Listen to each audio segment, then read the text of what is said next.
Ken's name here and your name there. Want to keep score? Oh, yeah. Okay. All right. So, go ahead. You've got some notes up there, so let's go ahead. Okay. Well, we are going to be talking about faith and how that plays into the importance of the feast. As I'm sure some of you know, we have a lot of people who are not here during this feast. We have a lot of people who have been worried and scared, basically, over the last several months with COVID-19.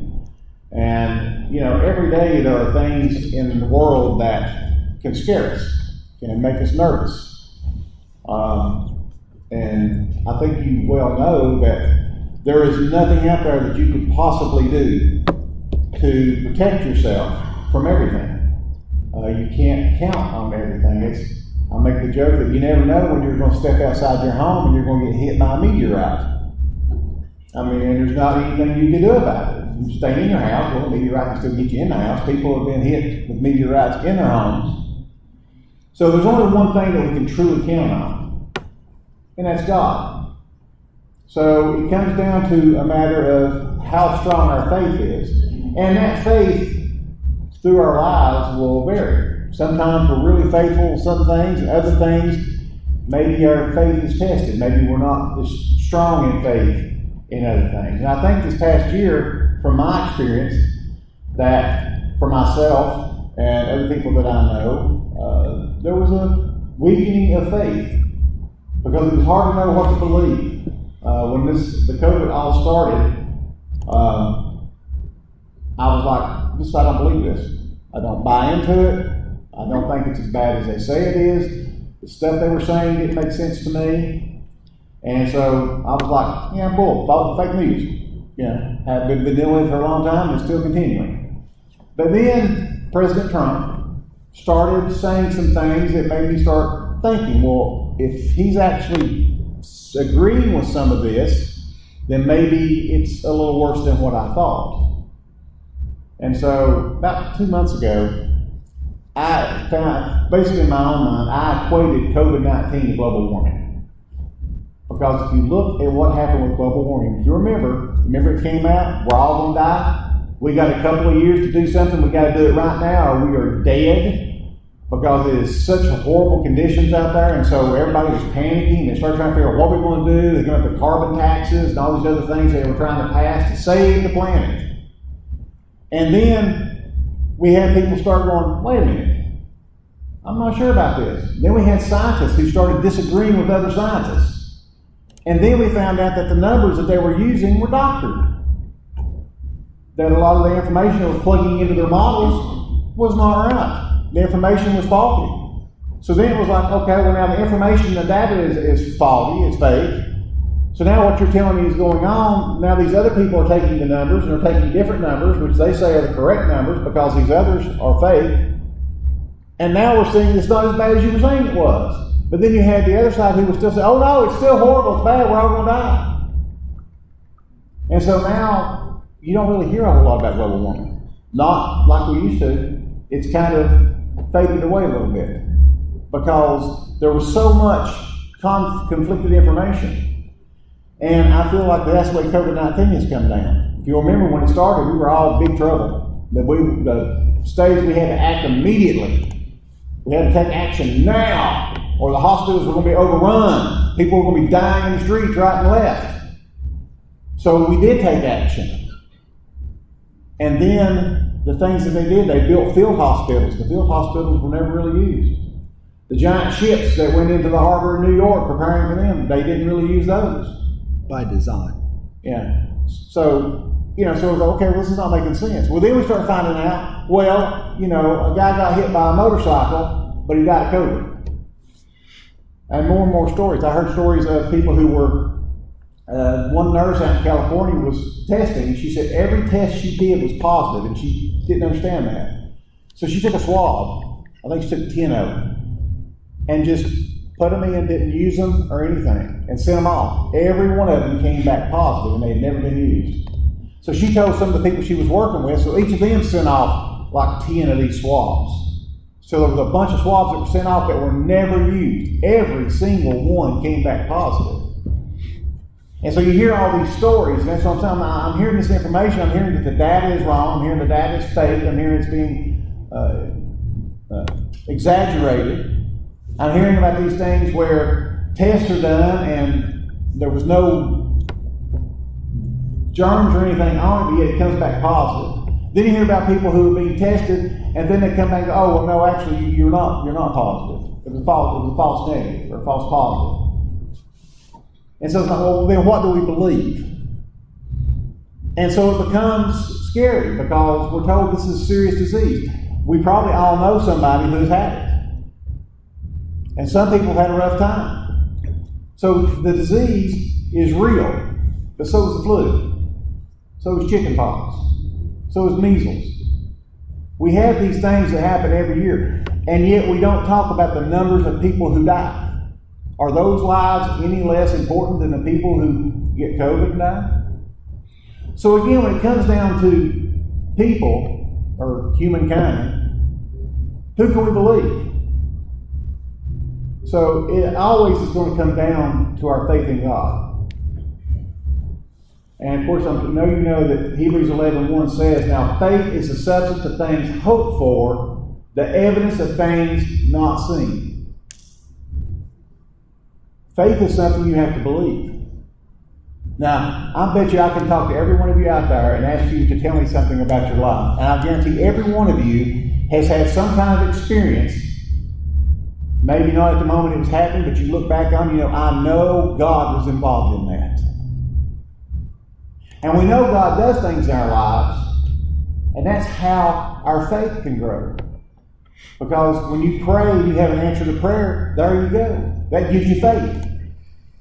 But then just like Israel, when we see these things, we do those things, we tend to fall back and lose some of that faith because it's not strengthened up foundation-wise. So when we get into a situation like we have, where we are trying to weigh, do I go to church? Do I keep the holy days? Do I go to the feast? It's always going to come down to, do you have the faith to be obedient and trust God?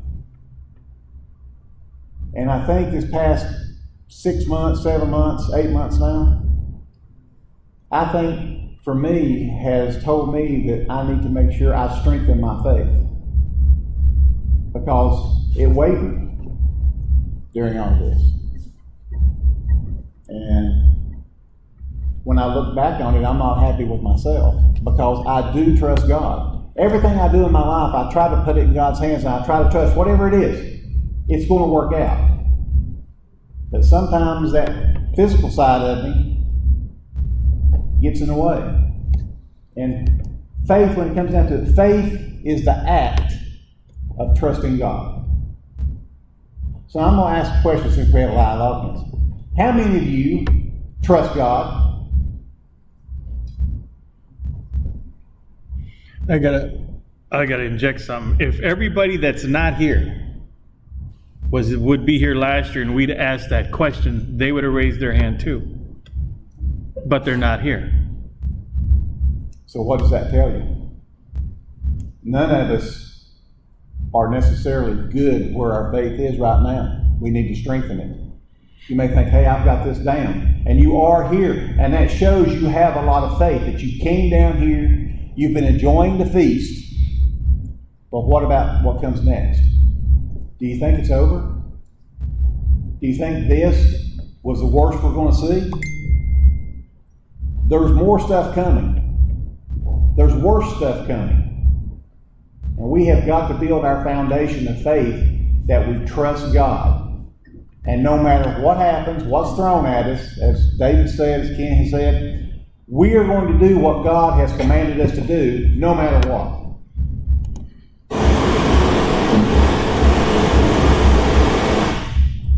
Maybe not. Ken did that. I did not do that. I saw you. I'm sitting here and I want to know why Kelly's on that side of me. Does it make sense? You're sitting right here. Maybe it's your glasses. Just a thought. Anyway, but go ahead. I'm born and raised in the church, and I think I never had a lack of faith. I had a lack of good sense and poor decision making, but I don't think I had a lack of faith until 3 years ago when my brother died. At which time, I remember other people would lose a loved one, and they'd say, there can't be a God to allow this to happen. And those kind of thoughts, I won't say that exact thought, but those kind of thoughts hit me because my younger brother was a very faithful man. He studied, he prayed, he did everything. Nobody did anything right, but I mean, he really did try hard to be a good Christian man. And he died just out of the blue and never saw it come. It wasn't like he was, sickly or had an accident and I had time to say, okay, he just fell down dead. And I went through I guess there's the loss and the denial and the acceptance and all those things. But at first, I thought, how could God let this happen to this guy? So that shook my faith a little bit. But then as I got through it, I realized that's going to make my faith stronger. It has to. And I can't turn my back. I'm here. We went to it was a religious organization, and they sell food that lasts for decades. So we went over and bought some of this stuff. And it was basically a church, and I didn't have a mask on. And they were dressed like, beekeepers or whatever. And they wouldn't let me get anywhere near the building. They had my wife walk over and get my credit card, walk back and hand them the credit card, bring it back to me and sign it, bring it back and hand it to them. And I thought, don't you people have any faith? This is a church. But apparently the other churches aren't like us. And apparently a lot of I talked with some family members who attend other break-off groups, and they're all down too. Except the ones I talked with in my family, they're there. They're there. But I don't understand this because we're commanded to keep the feast. And in Hebrews 10, he says, do not forsake the assembling yourself together as some have done to show good works. Well, then you didn't show up for a holy day.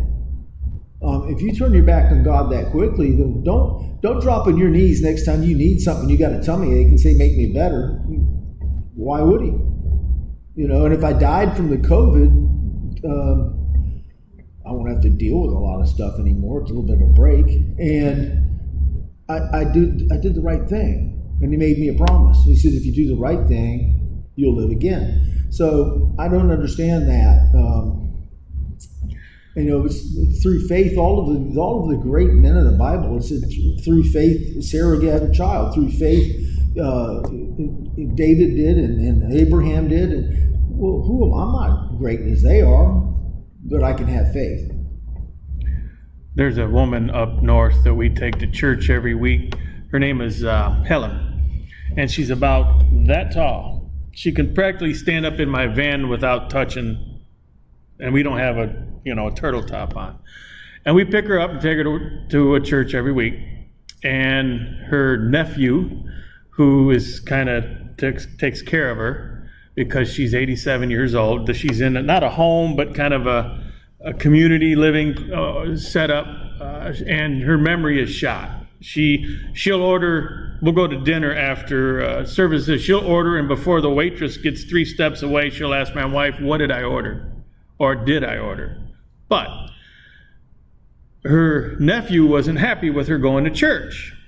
He has some pull of what she does because I think he has the power of attorney or whatever it is to oversee her. She's in his care, kind of. And she goes, I'm going to church. You're not going to stop me. She's stubborn too. And he said, well, what happens if you get to COVID and die? She goes, then I die. She don't care. She really don't care because she outlived her money, so she really don't care right now. She's like, I don't know why I'm living so long. And he said, well, that's a terrible attitude. And my response when I heard her tell it was, that's a wonderful attitude. You don't get it. Now, nobody should be taking unnecessary risks. I mean, that's just not doing something that's smart. If people are literally dropping dead outside because there's something so bad out there, you're not going to go out there. But another part of this, besides faith, is education. And are we paying it? Are the people that are not here because they're not educating themselves on what's really going on with this virus. It is a virus. They're not paying attention. They're only listening to one source of information, and they're not trying to educate themselves on what's really going on. So we need to, someone will tell us something about the Bible, and we will sit down and we'll go through 5 volumes. We'll have Bullingers, Haley's, we'll have 3 Bibles and we'll check this up one side and down the other. But if some guy comes on the news and tells us something, we just let it roll. Okay, we'll take it. No, that guy's more fallible than this, and I'd much rather get 10 sources if I have to and figure it out for myself than to just listen to some guy who comes by on my television and tells me something that he wants me to hear or he wants me to think. I think a lot of the brethren that are here, or not here, aren't doing that. Whatever the guy tells them at 6 or 7 o'clock at night, it's the end of the world. Even though they're not seeing that, that's what has been programmed in them. And we've got to be on guard for that ourselves. The Bible says that even that the beast power, once this beast person comes into power, even the elect would be fooled. That's God's influence. He won't allow that. But in the meantime, everything else we got to make sure that we're not fooled. Everybody's worried about the mark, and they're going to take money away, and it's no cash and all that. Does anybody think that's going to happen overnight? One day we got cash in our pockets, the next day we don't? Or the next day we have the mark, or the mark is offered. It's going to be gradual. They'll work the cash out, and there won't be a mark. We'll all be doing something with our phone or a card or something. They're not going to chip everybody one day. They're going to get us off cash first. Then they'll work other things in, and then someday in the future when something to do with the Catholic Church and all the things and the beast comes to power, they'll slide it in. We'll all know it because we're supposed to know it. But what about the brethren, like the brethren that aren't here? Are they going to be educating themselves to understand what's coming? Or are they going to just let it slip in? That's the danger of not keeping God's holy days and not doing His will. You become one of the people that don't have the protection to know what you should know. Where's the mark? Who's the beast?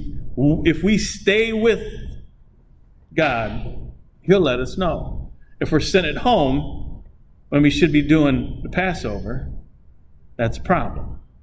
And I think we all know that. Are these stories in the Bible, or do we believe it? If everybody was here that was here last year would say, of course, we believe it. They're not here. I can't get past the question. Why are they not here? And what are they going to do? Anybody think it's going to get easier to keep God's holy days come spring? No matter who wins the president, doesn't matter. Trump wins, Biden wins, Pelosi's the president. Will it get easier to keep Passover and the days of unleavened bread? Anybody think that's going to be the case? I don't. It's not going to change at my house. I'll say right now. My sister said, "What if they force you to take it to get chipped?" I said, "They can't. They can chip a corpse, but they can't chip me." And we're not. When the whole COVID thing came out, I sat there and I said, "It's a scam." And I went online and I printed out pictures of all these little monkeys and animals and stuff, and I put them on the wall. And people come and see, what are these little cartoons? The cartoon pig. Well, that's a swine flu. What's a monkey? It's a monkeypox. What's a cartoon chicken? No, it's chicken pox. I even had a guy sitting down, a cartoon guy at a computer, and that's a computer virus. Because to me, I knew they were lying to me. I told my parents, I told everybody. I had doctors. I had a doctor. He told me, I'm a little nervous. I'll take a vaccine. My other doctor says, no, you aren't sticking nothing in me. Another doctor in my school, her kids come into class, they got masks on. As soon as they get there, they take them off and play with the other kids. I have a respiratory problem that in theory is going to kill me. I haven't worn a mask yet. And I'm going to just be me until I'm not me anymore. And I've noticed the people that I was reading, I think it's in Timothy, but I don't want to say that without knowing for sure, but it talks about it's all one body and we're together with the sinews and the muscles and the bones and everybody. Our group, the people in our group are different than other groups. We are hard-headed and stubborn. Our ladies will put their finger in your face if you're wrong. And the other groups, I watch, I have family in 10 other groups. If the minister says it, they're scared to death. But not here. Everybody I talk to is hard-headed, stiff-necked, and I fit in, because I like to be around strong people. I don't like weaklings. And strength rubs off. I act the way. We were sitting last January up in Jacksonville, Florida. That's south of here. It's up for us. In Jacksonville, Florida. My martial arts instructor he's 77 years old. And he was talking to, I don't know, hundreds of people. And somebody said something and he was really sarcastic. And my wife went, ugh. So I'm like, don't do that because it gets, you may not like it. She goes, no, I see where you got it. Well, I hung out with those people, and those were my role models. And I think God planned that because other adults in my life weren't strong people. And so I navigated that.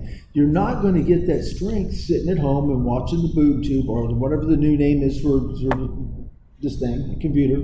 You have to get in. You know what? You just keep laughing. Okay? They're kickboxing 4 stores up. They'll let you and me fight. She'll take you. She don't fight fair. Why would she? We are strong people. And when strong people get around strong people, it makes them stronger people. And that's why we're here, Bill just decided to pick on me today, wasn't going to cut me any slack. I like that. It makes me stronger. He was showing me his teeth. I showed him mine back. Yeah, you. He tried to sneak up on me in that wheelchair, and I was like, I'm like, come on. You're not sneaking up on anybody. The worst ninja ever. But we need to do that, and I don't understand. I cannot understand. We are not a fearful people. We're a people of strength. And all the stories in the Bible, God respects strong men. He says, when the strong man answers the door, surely the thief would be turned away in the night. And he tells us a story of these men, of Samson and Uriah. Uriah is a huge story that's kind of ignored. Uriah was a tough, stiff-necked Jewish man that was out there, and he was going to fight to the end and serve. And he did. And he was unwavering in his discipline. Who are we? Should we learn? How can those men have died the deaths they did and set the example for us that we not follow that example? I don't understand that. I think we're letting down our kids. We're letting down other Christians, and we're letting each other down because we're the true family, brothers and sisters. And, I like to be around strong people. And, Linda, she shows up to church. She shows her teeth at everybody in the room. We love it. We love it mostly at Bob, and we love that too. But we're here. We should be sharpening iron. We should be here holding each other's hands up, stirring each other up to good works, encouraging each other to stand firm and to not miss services, and to make sure that we do what we're supposed to do on the holidays, and put the leavening out, and wash the feet, and whatever else, fast. I've changed my whole view on atonement the last few years. I go, look at me, watch what I can do. Instead of, man, I don't want to go to watch what I can do. And so I pride myself. This year, I woke up at 2:40 in the morning, going back to sleep. I'd planned to sleep till 9 o'clock. I was up at 2:40, so I was awake for the whole thing, And I said, look at this. I'm going to show God that I'm unbreakable. See, it became a challenge. And that's how I am with everything. Everything is a challenge. I can't lose. And I'm a good loser. These guys beat me playing golf. I was nice about it, except for him. And we've got to change the way we look at things and be strong. Maybe I'm just talking to the wrong people. And hopefully the ones at home that didn't come here are hearing this now. And maybe they look in the mirror and say, you know what? I feel bad. I should have been there. And they'll fix it. And that's fine. I mean, there's people who aren't here, and people are not here for different reasons. It could be financial, it could be health. It could just be that they were scared. And, when you're sitting here and you're talking about these things, it can be misconstrued that, we're talking down to people who aren't here. It's because we care about those people, and we love those people, and we know how important it is that they be here with their family. And so it's not because we're trying to make fun of them or shame them or anything else. It's because we want them here with us. It struck me the other day, we were looking at our numbers, and we're about 50% down from what we were last year. But it's not just us. My cousin's a minister in another group, and he said I think he said they closed a couple sites and they shrunk a bunch of sites way down. It's not just us. It's everybody. Probably the church, the other churches that I don't know anything about, they're probably down too. But what hit me was that 50%. I know you've heard sermons about the parable of the 10 virgins. And what is the church teaches? That 50% of church people are the virgins who were not prepared, the ones who didn't have the oil. Mm-hmm. Who do you think is better prepared? Those who are being obedient to God and following God and are here trusting God, or those who stayed away? That's how important this is. I think you've heard it in the sermons that have been given. Faith is a fruit of the Spirit. When you're baptized, you receive that Holy Spirit, we're supposed to start cultivating it, start cultivating those fruits of the Spirit. Faith is one of those fruits. We have to build it. For me personally, and I think it's for most, when you pray to God and you have an answer and you see God at work, I know it's there. Wow, God answered my prayers. That's exciting. That builds your faith. How many of us actually take the time to look at our lives and actually see every day the prayers, the protection, the things that God is doing to keep His promise to us because we're being obedient? Do we actually look at those things and say, there's God at work again? Because when you recognize that and you put that in your life, you start building your faith because you're seeing it at work. We all have prayers that we prayed and we pray fervently for, but they don't come true, or they don't come through. And we're like Dave's saying, why? How come? And we have those moments where our faith drops down some because something didn't go the way we thought it would. How fast do you build that faith back up? How fast do you realize that was me, not God? It was me that was having lack of faith in God, not Him not showing me faith. You all trust God, you just said it. And we do. But it's our weak points in our lives when something's going on, when something we look around and go, I don't understand why I'm having to go through this. I don't understand why this is always happening to me. There's people that I know that every time I talk to them, some other something has happened in their lives. Their car breaks. The refrigerator breaks. The dishwasher breaks. The dog dies. Something all the time going on. And I look at them and I go, I don't know if I could take that or not. And I realize that that's my faith wavering. Because I don't know that I could stand up and do what they're doing. Their lives continue on. They're doing life and continuing on with life. And I'm going, I don't know if I could. But I look at those people and I see hope there. Because they show me that no matter what's going on in their lives, no matter how bad it is, the tragedies, they had faith. And I have hope that I can get there. Because faith is a spiritual fruit that we can grow. And the more we practice it, the more we count on it, the stronger it will get. And this whole past year, with all this that's been going on with COVID, the only thing keeps running through my mind, and this again is my opinion, I believe that this is God's warning to His people. Because if you look in the Bible, God always warns His people before the bad happens. And I believe that this has been a small taste of God saying, wake up, and get to work because it's coming. How long? I don't know. You know, I'm going to say something personal about me. My wife and I have been together basically 3 decades. She's never seen me with a cold or flu, never seen me with a headache, never seen me with a tummy ache. Don't get them. I would kickbox, and I never got knocked out in the ring, but I got knocked out by guys I trained with, get a concussion, never had a headache. Just don't get them. When my brother died, I woke up and I had a pounding headache. It was unbelievable pounding headache. And I was up in Kentucky. And so I called him and said, hey, let's get breakfast. And he came over for breakfast, and we went to a restaurant. I said, my head's killing me. I've never had a headache in my life. And these people tell me about headaches. I'm always like, how can your head hurt? There's nothing in there. Well, that's me. But it didn't make any sense to me, but my head was hurting and splitting. So I ordered my breakfast, and I said to Ken, are you going to order breakfast? He says, no, I ate a long time ago with Kelly. He simply showed up there because he knew that I was under stress. And it made a difference.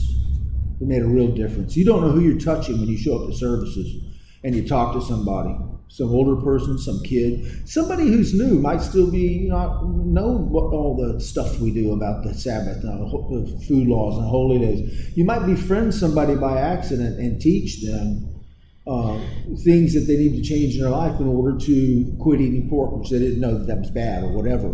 So our job, especially those of us, he asked yesterday who's been in the church 10 years, 20 years. If you've been in the church 10 years, you should be trying to minister to the newer people. If you've been in 20, 30 years, you should be trying to minister, not be a minister like whatever, but be there to talk with them, to share with them. You don't know what they're going through. And I didn't know what I was going through. I just had a headache, which I'd never had. He kind of put it together, I think. So he showed up and it made a difference.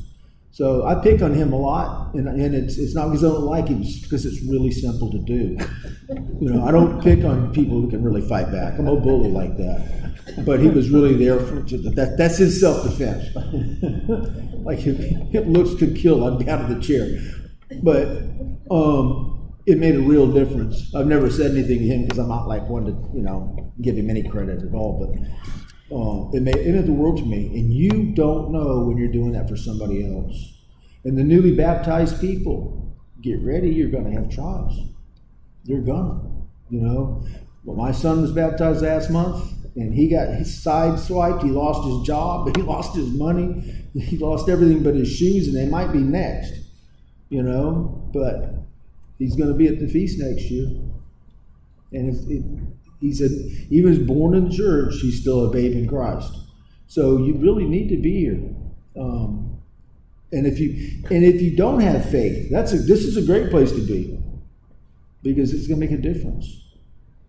Have anyone heard stories about people right before the feast, something terrible happens, but they go anyway? You must have a story of your own. I've heard of people where they had their whole van packed, ready to go to the feast, house burned to the ground. Burned to the ground. They went to the feast. I don't know if I could do that. Well, I have no. Well, I don't know. I don't know. Maybe we would have. I don't know. The man who wrote the intro and sung the intro to our program, his first feast, he had $200. He left his home in Jackson, Michigan, drove to Panama City Beach on $200. All he had. The people at the feast site helped him. He would find money in his glove box, money in his suit coat pocket. He got home with change in his pocket. He went to the feast. My dad died 4 years ago. 3 days before the feast. My mother is not in the church. She is now. She wasn't then. Had never been to the church. She was going to have him cremated.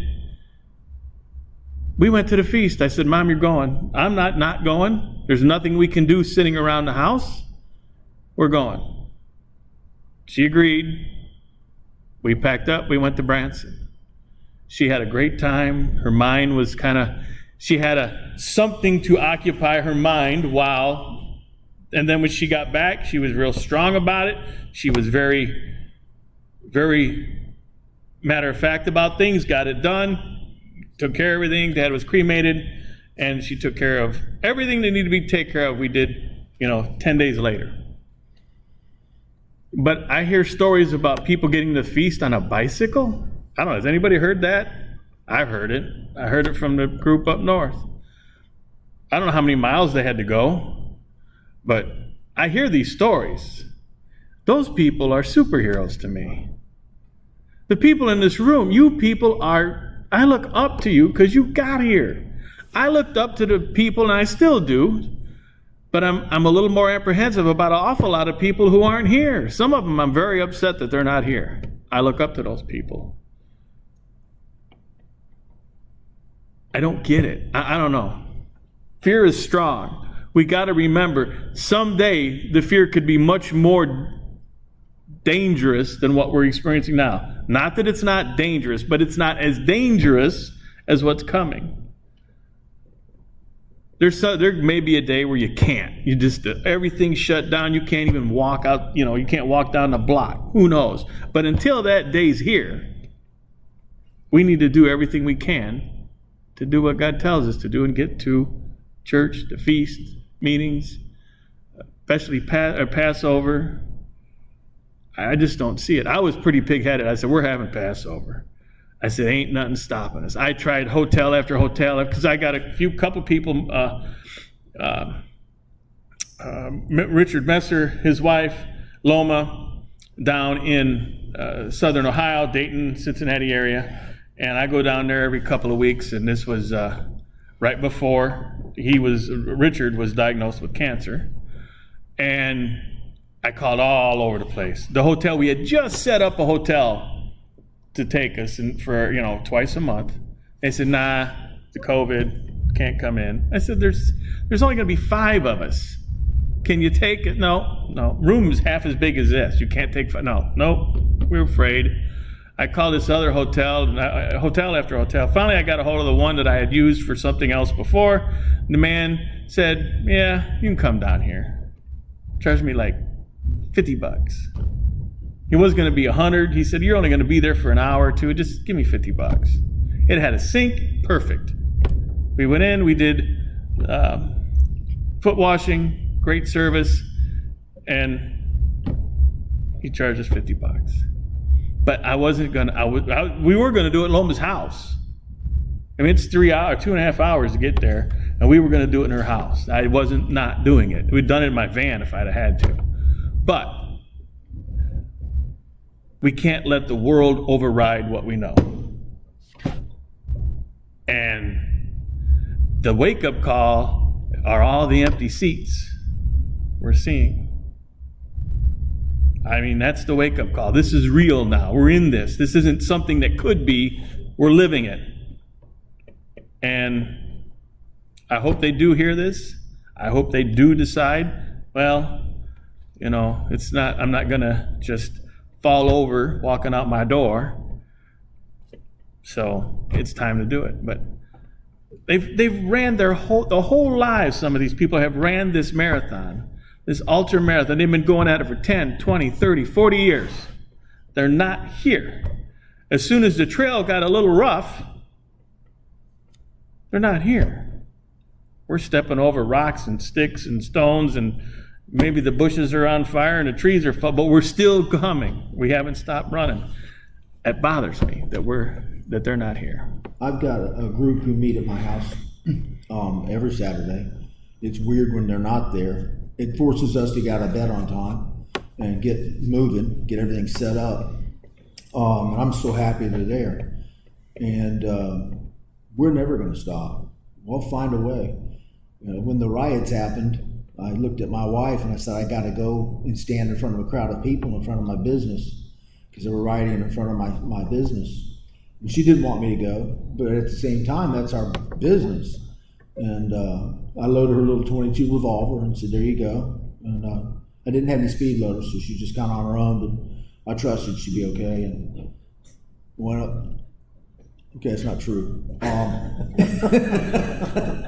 I went up to my business, and I had faith that I was going to come home. But she was very worried because it was pretty bad. I mean, there were a lot of people who were not from our town. They were being bussed in, and they put on quite the show. And I knew that I was coming home. I knew that God wasn't going to let me get hurt, and I knew that He wasn't going to let her get hurt. Well, what do we do when it's okay that they can hunt you down? You know, in World War II, I'm not going to mention George Soros by name. In World War II, they had people selling out their neighbors.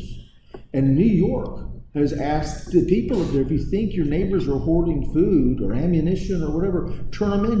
They'll give you a reward. What are you going to do when they come to your house and say, hey, well, they told me that you're, whatever it is, the law, rule that you've broken, how do you handle that? I'm not going to tell you how I'm going to handle it. They'll figure it out. Well, nobody wants to think of this stuff, but we've known it's coming. It's where we are. We've talked about it coming all our lives, many of us. We knew these kinds of days were coming. They're not coming anymore. They're here. And frankly, nobody thought it would be this pretend COVID thing. We thought it would be other things. But that just tells us that we don't know. And therefore, your faith has got to be strong. You know, you guys know I've fought most of my life in the ring. Sometimes I knew who I was going to fight. Generally, it was a flip of a coin and somebody got in. I didn't know. The fear of the unknown is much worse than what's actually going to happen. Was it the fear of death is worse than death itself? You know, and I found that as a younger person, I'd see a guy get in the ring and he'd take his robe off and I'm going, I got to fight that? And he wasn't that good. And I found other times again, he said, oh, look, it's a kid, I got him. And he was good. You know, so we've got to just have the faith that we're going to win this thing. Back in the 80s, I had a student, and they got him in the ring, the two. They were getting ready to get in the ring, and the other guy looked really good. He looked like he just came out of Marine basic training, had a flat top, no neck. And my guy came to me and said, I'm scared. What do I do with this guy? I said, you worked the plan. I gave you a plan. My plan doesn't fail. You work my plan. I said, you're better than him. And I thought, oh, no. And he got in the ring and he beat that guy. But he worked the plan. We've got a plan right here. You work the plan, you get the reward. His was a trophy. Yours is eternal life.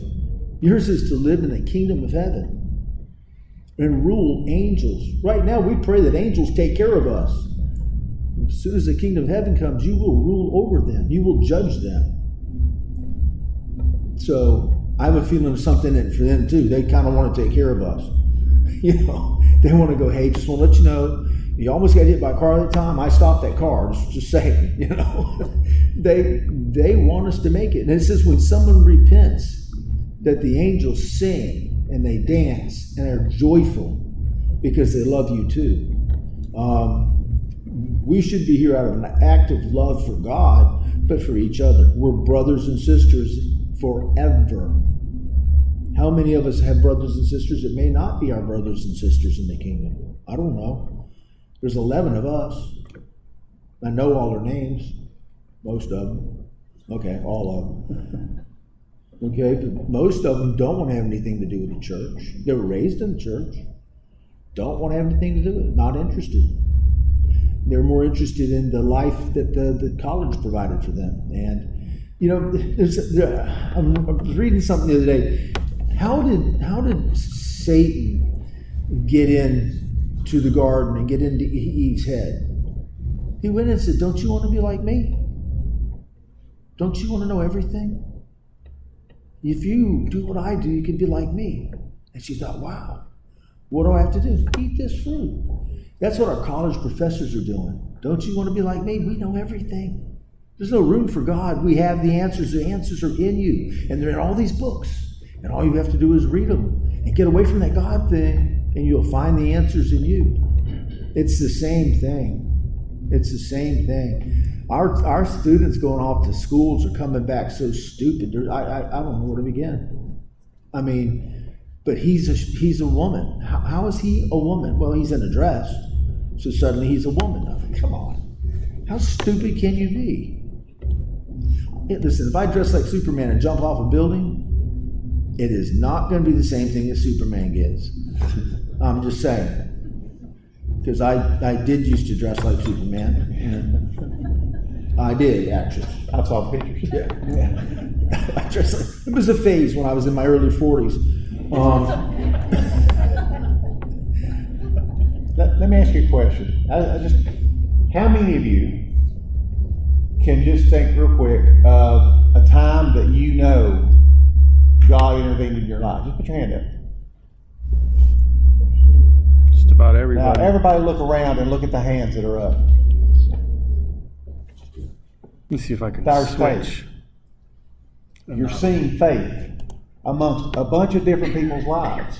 1 Corinthians chapter 1, verse 9 says, God is faithful, by whom you were called unto the fellowship of His Son, Jesus Christ our Lord. You were called by God, and He is faithful. How faithful are we going to be?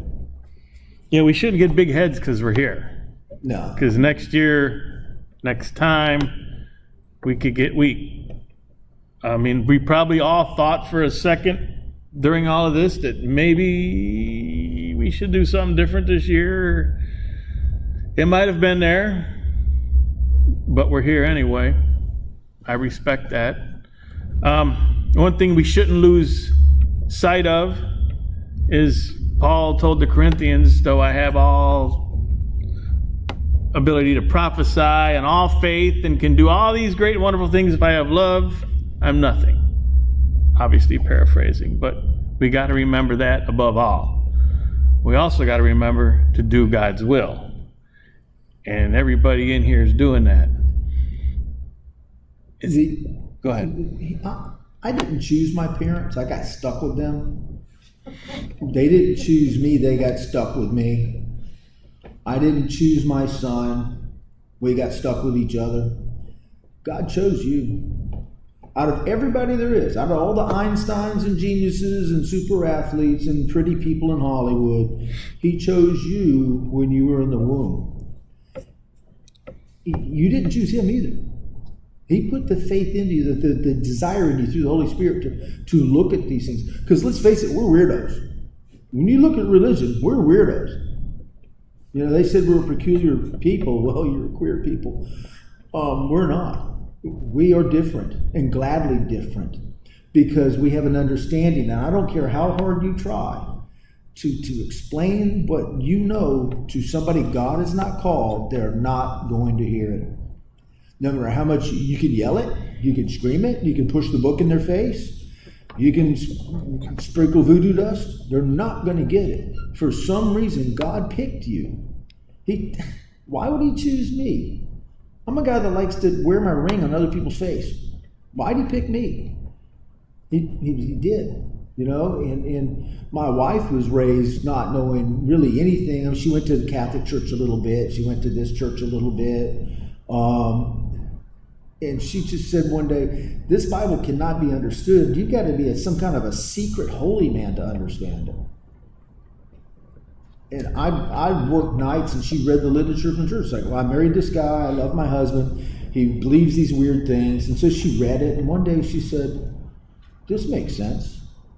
I need to be baptized. I didn't push it on her, because I figured if I pushed it on her, I'd push her away.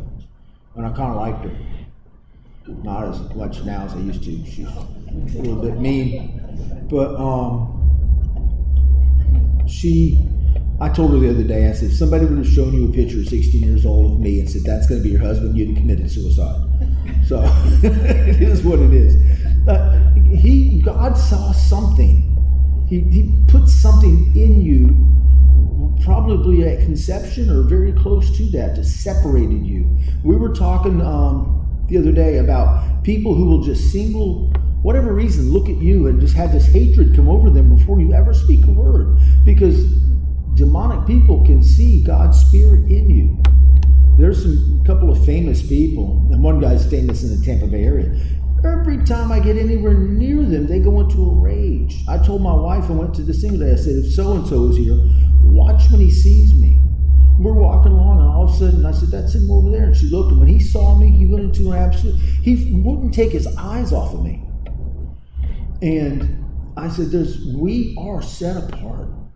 And Satan knows it. So when you realize this, how can you walk away? How can we walk away from our, I grew up in Worldwide, and I had people in church, kids I grew up with and their families.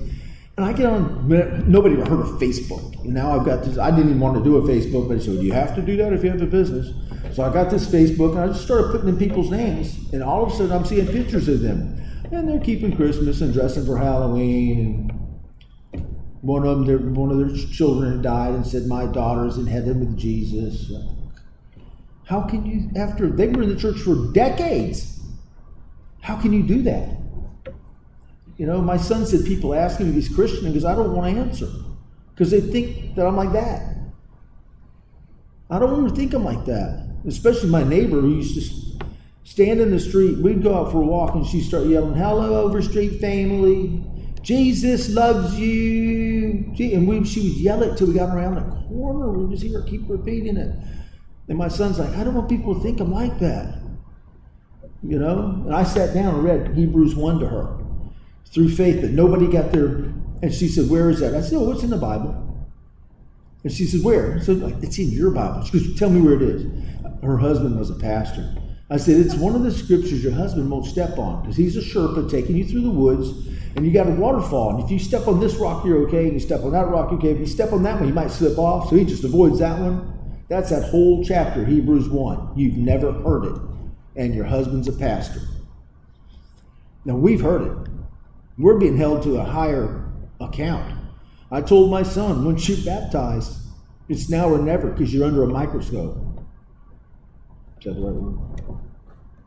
I think so. You really got to do it right, because you don't get a second chance anymore. And here we are. So, I again, changing the paradigm, I am disappointed there's fewer people here, but I also am happy that they've shown me their cards, because I know who my family is. Does anyone know someone who didn't come, and why they didn't come? Why didn't they come?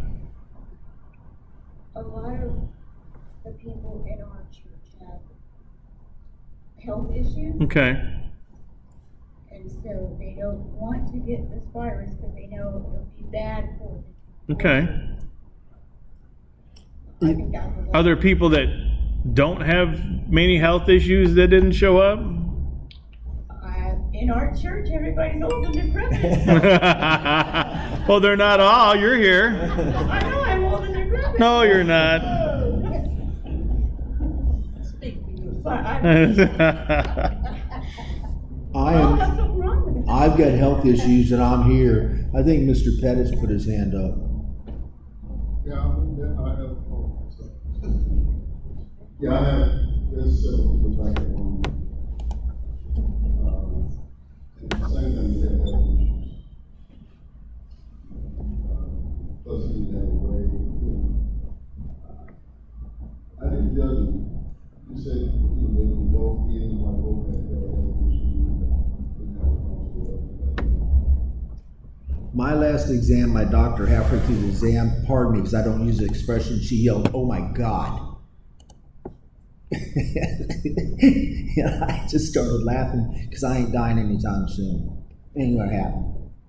And when she did that, my wife looked, and what's funny is she replaced my other doctor who died, and he replaced the other doctor, my first one, who also died. So I'm not dying. So when they tell me in that clinic you're dying, I'm like, no, I don't think I am. Because the guys who said that they weren't dying are gone, so I'm pretty sure it's the opposite. I'm going to be here. I don't care if I die. I did everything in my life I wanted to do except live 100 million years. I've done everything I ever wanted to do. I've accomplished all of my goals. I did everything. I knocked out the people I wanted to knock out. I trained the people I wanted to train. I did everything I wanted to do. So why wouldn't I come to, I got nothing else left but just try to obey God until I not die. Well, one of the dangers about talking about things like this, especially when you're talking about something that we're supposed to do and some people aren't doing it, is the idea that there's judgment being cast. Judgment's not being cast. We're not here to pass judgment. We're here to tell you what God's Word says and how it applies to our lives. Each person has to decide what they're going to do. I can't tell you, as I said to my son, I can't promise you that you're going to come down here and you're not going to catch some kind of bug, whether it be measles, mumps, COVID, whatever it might be. But I firmly believe that God tells us to do something and He expects us to do it. And if we do it, then He will fulfill His promises and be faithful that He'll watch over us. Right. Again, does that mean you won't die in a car wreck on the way home? It's possible. I have never had a vaccination for anything. But so I mean, there's no judgment being passed here. It's all about talking about what God wants us to do, and that's what we're saying. And you're going to fail. Some point in time in your life, your faith is going to fail because we're not perfect yet. But we grow from that failure. And we learn, and our faith gets stronger. So the next time, it doesn't fail. And so when we go back, and we go back to our family members that aren't here, who are attending church, we don't want to look down on them as like, oh, you weren't at the feast, you're a horrible, terrible person. Because we haven't walked in their shoes. All we can do is say, well, this is what God says, and this is what I'm going to do. Right. And we want them back here next year. Yes. Yeah. And we also want to, the other point is, look how easy it is to cut the group in half. Look how easy it was to stick a mask on every face in this country. It doesn't work. So, I mean, there's going to be stuff thrown at us all the time. And you can either choose to live in fear, or you can choose to trust God. And if you trust God, there's not anything on this earth we have a reason to fear. And that's what we always need to remember. And keep that in our heads. And when we fail, and we see that we failed, that's okay. God understands that.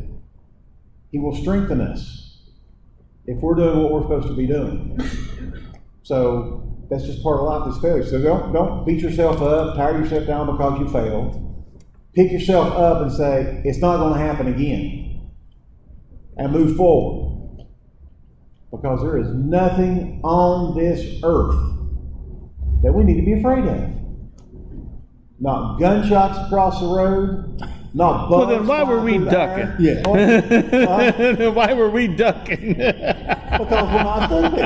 Okay. Now that is something I do want to mention, because I have heard and I've seen some posts on Facebook and stuff about people saying, well, I'm not going to tempt God. I'm sorry. There is no way you will ever convince me that doing what God tells you to do is tempting God. I'm keeping the Sabbath, or you're tempting God. Because you're going out to church. There's a storm coming through. You might get hit by lightning. You're tempting God. No, I'm not. I am obeying God and keeping the Sabbath. There is no temptation in obeying God. So if you happen to hear someone say that, you know what to say now. No, there is no temptation in tempting God when you are obeying God. And that's what we've talked about, is no matter what's going on, no matter where it's at, we are going to do everything we can to make sure we can meet and fellowship together. If it's in a cave, if it's underground, wherever it's at, we're going to do it. Because that's what God tells us to do. And we're not going to worry about man, or what man's going to do, or what the beast power is going to do, because we are going to continue to do what God has told us to do. And if you do that, you don't have a thing in the world to be afraid of. Well, I'm taking bets that regardless of what happens, if they shut everything down, when we have the feast comes up next year, these people are going to be there. They're here today. I believe they'll be there tomorrow.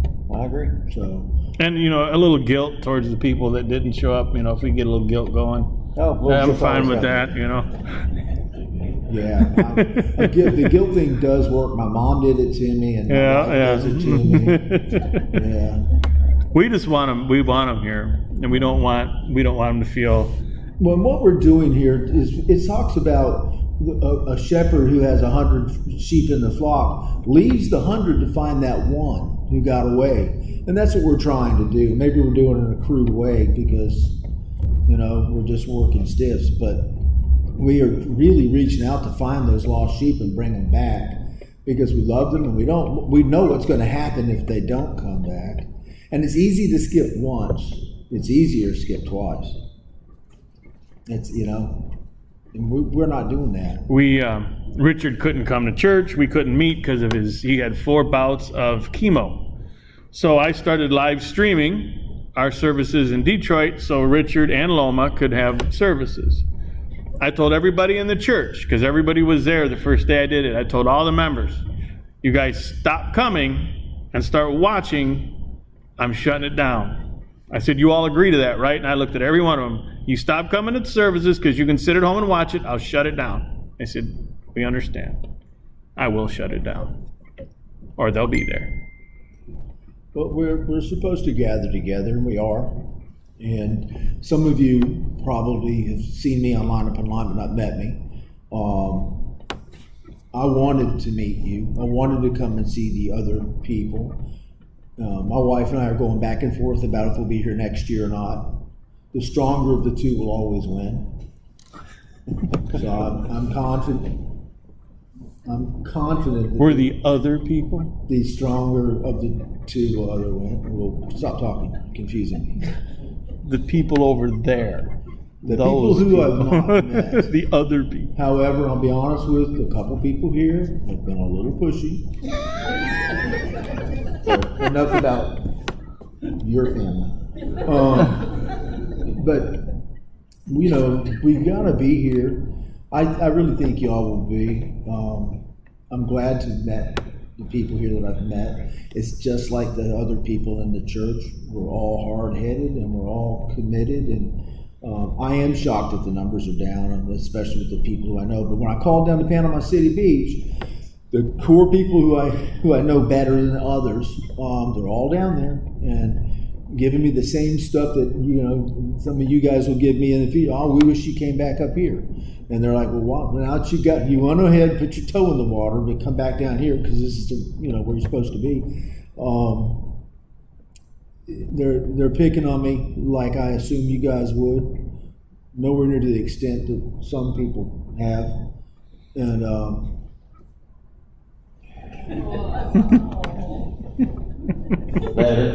that's battery. 4 states, and because of my age, it's also a hate crime. Elder abuse. Elder abuse. I'm the oldest. You guys are not going to believe this. I'm the oldest of 3 of us. I know. Are you shocked? I knew you would be.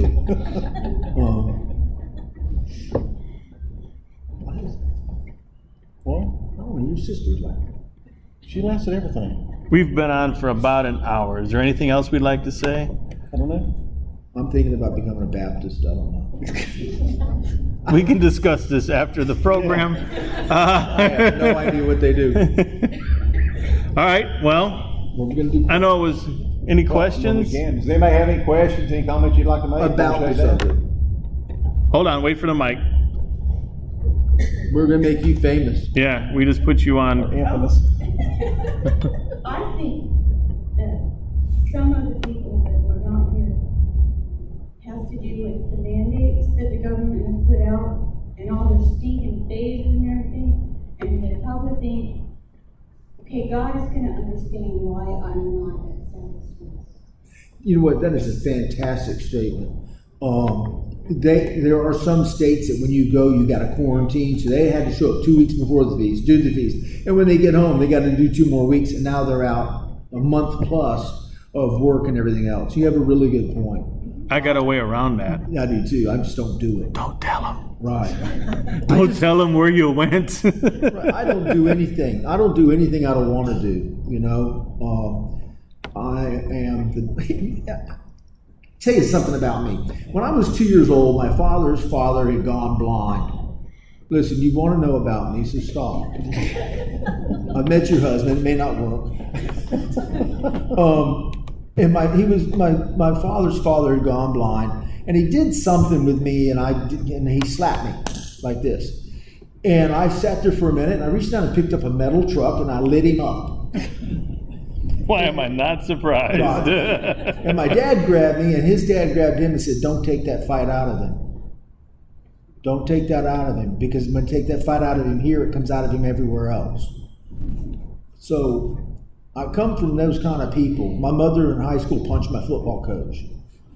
I'd be like, "Good shot, Mom," except I'm doing belly flops for the next week. Okay? That's who I came from. And I think a lot of y'all came from them people too. And you got to not forget who we are. We are stiff-necked people. And we are not breakable people. I pray for discernment, and I pray to be unbreakable. Because if they break me, then I'm gone. So it was a great statement. We didn't put that together. Anybody else? She can't be the smartest one in the whole room. Come on. Why not? Yeah, you're right. I was looking at you. All right. If that's it, we'll sign off for tonight. We want to thank everyone for watching. And everyone knows that we'll be back next Sabbath, I think. It's 9 o'clock as usual. If you don't know where to find us, there's that giant banner when you come into, it's lulicg.org. And if you do, go to YouTube. When it takes you to YouTube, I'd like it if you'd subscribe. I'd like to get enough more subscribers for the program. We've got 360 programs sitting out there of every Bible topic we could come up with, and there's more to come. Some we redo over the years, and we get new perspective on things. So I think Prue has been with us since we started this back. I don't even remember how long ago it was, but there's a lot of information out there. So, like I always say, good night, everyone. Have a wonderful Sabbath, and we'll see you all back here again next week. If I can find my intro.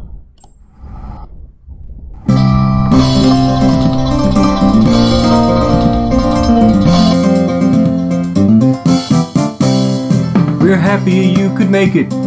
So glad you